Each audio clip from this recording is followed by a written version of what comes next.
I'm Brian Burning from Technical Illusions. We create the product Cast AR. I handle their business development and marketing and content relationships. So many of the game developers that are throughout the world have been working with you guys.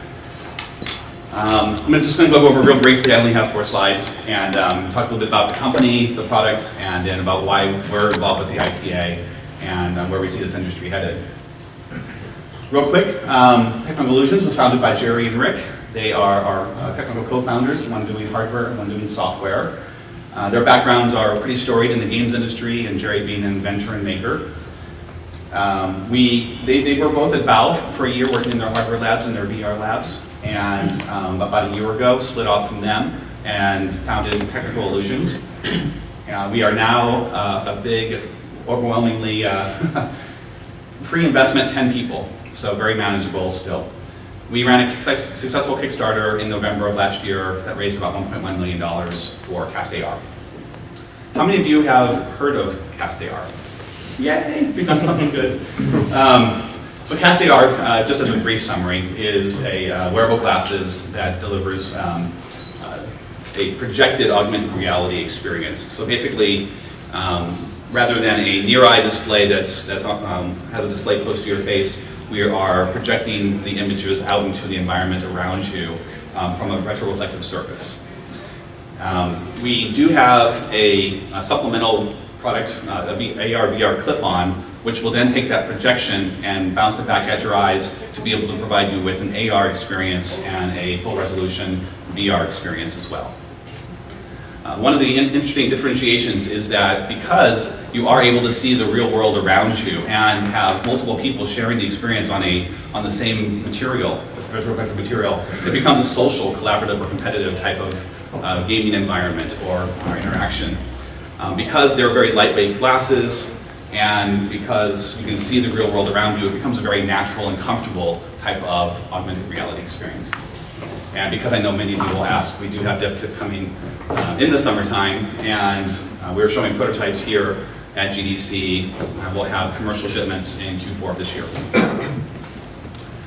Now, why are we involved with the Immersive Technology Alliance as a founding member? Well, we also, while we are focused on creating the actual products that are going to be used by the consumers, we understand that there's so much more than just the hardware and the product that makes a difference in this market. And we believe that there should be an open ecosystem of people who are creating the content, who are creating the peripherals, who are enabling this experience. And that becomes together through an alliance like this, where we have people who are invested into this success talking together and creating mutual directions that benefit everybody. So we're strong believers in this. We're also very, if you know Jerry and Rick's background and you've tracked us a little bit, we're very open about our technology, very open about our market opportunity and what we're trying to do.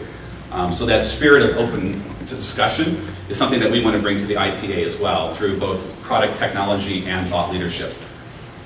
And then of course something that's near and dear to our heart is the consumer education side of what we're doing.